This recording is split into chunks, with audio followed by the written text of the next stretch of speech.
За hi cherries. За өнөөдөр бүгдээрээ Mama Awards-ын талаар ярилцах болно. За би өнгөрсөн жил яг Mama Awards-ын талаар 2 бичлэг бас оруулж байсан. За тэгээ бичлэг хэлэхээс өмнө нэг зүйл хэлмээр би микрофон ингээ барай ярьчих. Тэгвэл энд ярихаар жоохон хол сонсогдоод идэм шиг надад санагдсан байгаа. Одоо бүгдээрээ гол сэдв рүүгээ орцгоё. За энэ жилийн Mama Awards 2025 болохоор Хонконгт болсон байгаа. За тэгээ 11 сарын 28, 29 2 өдрийн турш үнэхээр гайхалтай awards болсон байгаа. Яагаад 2 өдөр болж байгаа юм бэ гэдээ та нараас гайхчихж магадгүй те.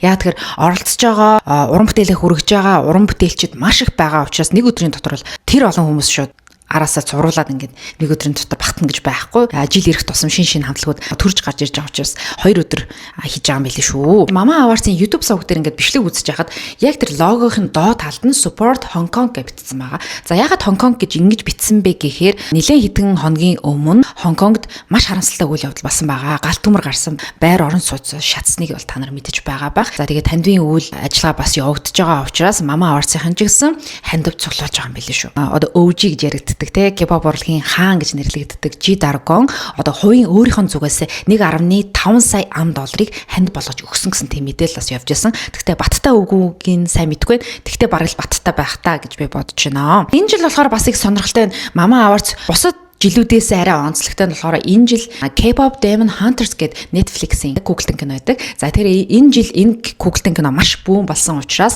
яг аль бие усны эрхтэйгээр нь дууг нь coverлоод дуугийн тайзан дээр дуулна гэж ярьж байсан юм. Baby Monster хамтлагийн Ahyeon болон Parita, Rora 3 Golden гэдэг дууг бол дуулсан байгаа. За тэгээд эрхтэй хамтлаг буюу одоо Soja Boys-ийн Your Idol гэдэг дууг нь дуулна гэж хэлсэн боловч тайзан дээр энэ дуу дуулагдаагүй cancelсан байгаа. За яагаад тэгэхээр энэ дууны үгэн дунд маш их тийм гал төмөр гэсэн утгатай үгнүүдийг их ашигладаг юм байна. Support Hong Kong гэж байгаа учраас хүндэтгэх шалтгаанаас энэ дууг канселтахаас өөр аргагүй байсан юм байли шүү. Ийм одоо харамсалтай үйл явдал болчиход байгаа чинь Fire гэдэг ингээд дуулаад явлаасаа хэцүү шүү дээ, тийм. Бүх уран бүтээлчид ийм хар өнгийн тэмдэг зүүсэн байсан. Мэдээж энэ Support Hong Kong-ыг бас илэрхийлж байгаа, эмгэнэл илэрхийлж байгаа үйл явдал гэж ойлгож болно.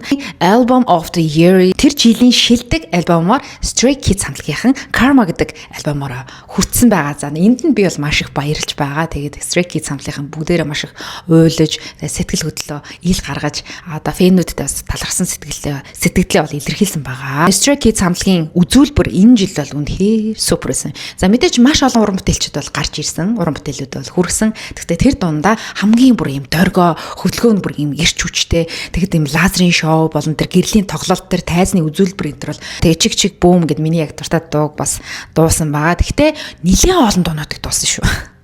Artist of the Year жилийн шилдэг уран бүтээлч гэдэг бол мэдээж тэр жилийн хамгийн шилдэг л гэж ойлгож болно. Тэгээд энэ хэн тодорсон бэ гэхээр G-Dragon тодорсон байгаа. За үүнээс гадна Best Male Artist тодорсон байгаа. Тэгээ энэ талаар би бас reel оруулсан. Best Dance Performance Male Solo гэдэг энэ шагналыг бас хүртсэн. За би энд нь бол маш их сэтгэл хангалуун байгаа. Яа тэгэхээр Too Bad гэдэг дуу нь бол үнэхээр сайн болсон. Үүнээс гадна бүжгийн дэглэлт бол үнэхээр гоё байсан. Өдөр бүжгийн хөлөм илүү нэм сонирхолтой байсан гэх юм уу.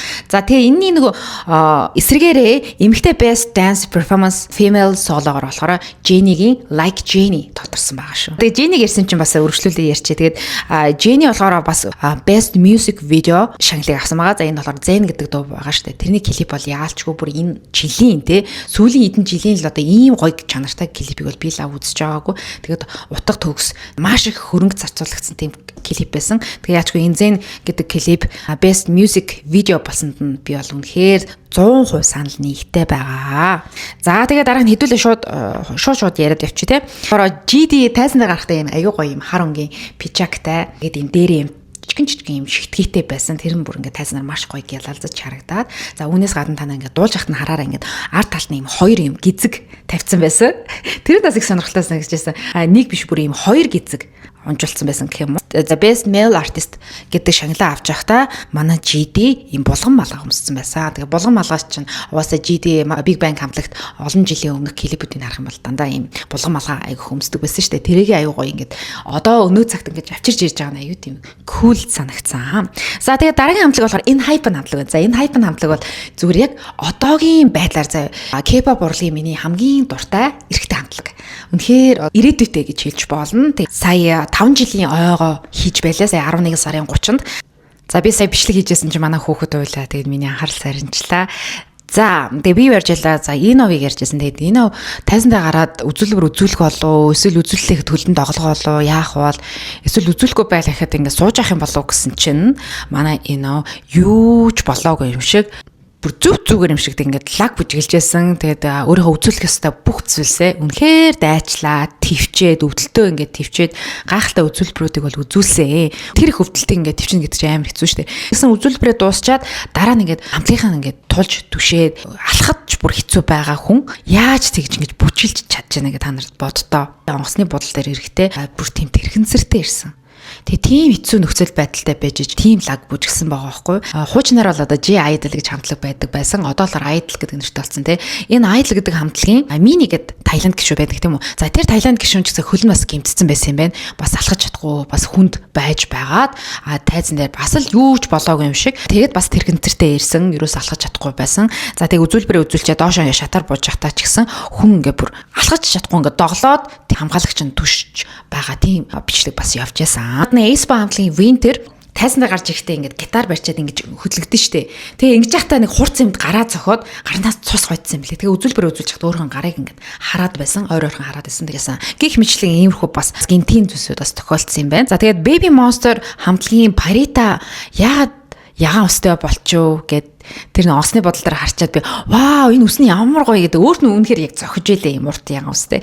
Тэгээд яагаад ийм ягаан өстэй болсон ч гэсэн баг Mama Awards зориулсан юм шиг тэр нөгөө K-pop Demon Hunters-ийн дүрдээ илүү орохын тулд хар өстэй дуулах нэг өөр те. Тэгээд ийм ягаан өстэй дуулсан юм билээ шүү. За тэгээд Cortis хамтлаг бас шинэ шилдэг эрэгтэй хамтлаг болсон. Cortis хамтлаг тайзан дээр гарч ирсэн. Бурхад сэтгэлийн үгсээ бол хэлсэн фэнүүд те. Тайзан дээр бас өөрсдийнхөө fashion гэдэг дуугаа дуулсан, go гэдэг дуугаа дуулсан. Тэр дуунууд нь үнэхээр гоё дуу. Үүнээс гадна би бас нэг мэдээлэл хүрэхэд бол би дараагийн альбомоор Cortis хамтлагийн альбомыг захиалсан байгаа шүү. За дараагийн хамтлаг онцлох миний ярихыг хүсэж байгаа хамтлаг болохоор Ivy хамтлаг байгаа. За Ivy хамтлагийн дуунуудад бол би үнэхээр дуртай. За тэгээд Ivy хамтлагийн Liz гэдэг гишүүн байдэн штэ. Тэгэхээр анх дебютээ ихтэй нэлээд хөөрхөн жингийлүүдэлтэй.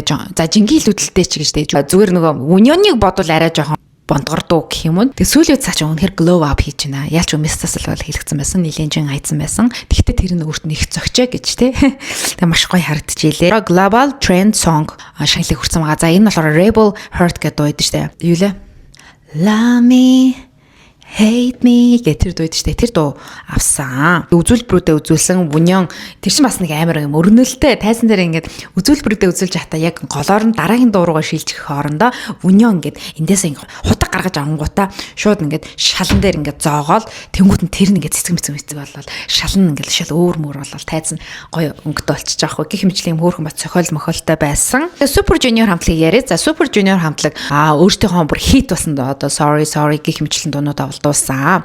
За тэгээ ахнар бол яалтчгүй тэгээд 2 дугаар үеийн The Second Generation хамтлаг учраас насны хувьд ч гэсэн одоо хамгийн залуу нь 37-той, хамгийн одоо ахмад нь 42 настай байгаа байхгүй юу? Залуухан харагч ялээ. Тэгээ би нэг л зүйлийг ойлгож авсан. Өөр дөрөв ч гэсэн ойлгож авсан.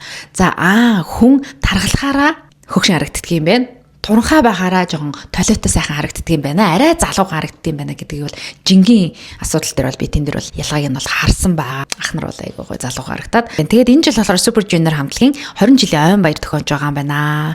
2005 онд бас дебют хийжсэн юм байна шүү дээ. Энэ жилийн одоо шилдэг дуу Rose-гийн Apathy гэдэг дуу. За энэ бол ялчгүй хамгийн шилдэг дуу гэдэгтээ бол та нарт хүлээн зөвшөөрөх бах. Тэгээд Rose бол яг өөрийнх нь биеэр бол бичилж чадаагүй. Deadline гэдэг дэлхийн аялын тоглолтоо явж байгаа учраас хүрэлцэн ирэх боломжгүй байсан учраас ингээд бичлэг хийгээд явуулсан байсан. Тэгээд та нартаа маш их баярлалаа гэсэн байсан. За тэгээд шилдэг коллаб дуугарч гисэн Apathy гэдэг дуу Bruno Mars Rose хоёрын энэ дуу бас тодорсон байгаа шүү. За тэгээд Meow хамтлагийг би бас онцолж ярмаар байна. Meow хамтлаг болохоор өнгөрсөн жил дебют хийгээд удаагүй байхдаа бас шагнал хүртэжсэн Mama Awards дээр. За энэ бас нэлийн шүүмж дагуулсан л та. Ягаад ингээд дебют хийгээд хитгэн чоноогүй те. За хитгэн чоноогүй ч юм бэ. Ер нь ийм ингэж удаагүй байгаа хамтлаг шагнал авчиж байгаа юм бэ гэж хүмүүс шүүмжилсэн. Яг арын хаалга орчлоо. Эний тэрэгээд. Тэгээд энэ жил болохоор яалчгүй тэд ингээд тайзан дээр гарахтаа өмнөх жилээ анхны тайзаа бодох юм бол ямар нэгэн тийм айц харагдахгүйсэн. Өөртөө маш гоё итгэлтэй үзүүлбэрүүдээ үзүүлсэн. Тэгээ илүү гайхалтай сайхан харагдаж байсан. Тэгээд энийг би бас онцолж ярмаар санагцсан. За тэгээд өнөөдөр миний ярих сэдвүүд ингээд ер нь дуусчлаа дөө. Нэрээ энэ хайпын хамтлаг маань Fans Choice of the Year гэдэг Desang шагналыг авсан юм билээ шүү. Тэгээд тэн дээр манай хамтлагийн гишүүд бол нэлээх баярлцсан. Тэгээд би бас нэг юм ярих гэж бодож байсан юм. K-pop Demon Hunters-ыг Golden гэдэг дууг болохоор Parita Aurora ахин 3 дуулсан шүү дээ. Гоё дуулсан. Тэгээд яг анх сонсоход бол би ингээд эхнээс нь дуун дууснаа сонсчоод жоо санагцаахгүй. Яа тэгэхээр тэр чинь яг нөгөө яг ориг дуучдаар нь би хүлээгээд авсан.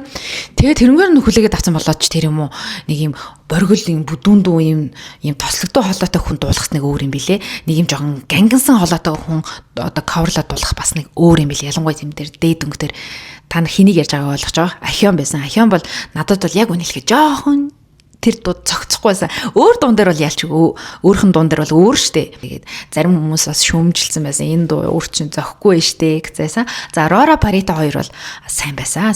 Ямар ч өөлөх зүйл байгаагүй. Тэгээд Mama Awards бол их гоё болсон. Тэгээд яалчгүй ингээд бүтэн жил хүлээдэг. Уран бүтээлчд чүлээдэг. Үзэгч бид нар ч гэсэн Mama Awards дээр хин шагнал авах бол яах бол их бол гэж хүлээдэг, хүсэн хүлээдэг. За тэгээд бүгдээрээ дараагийн бичлэгээр уулзъя. Би Cortez хамтлагийн альбомыг захиалсан байгаа. Ирэхээр нь бас бичлэг хийн. Тэгээд сонирхолтой бичлэгүүд хүргэх гээд бас мөнөө хичээж байгаа. За тийм учраас хэрвээ та миний бичлэгийг үздэг бол, дэмждэг бол доор харагдаж байгаа subscribe гэсэн товчийг заавал дараарай. Тэгээд дараагийн сонирхолтой бичлэгээр бүгдээрээ уулзъя. Bye bye.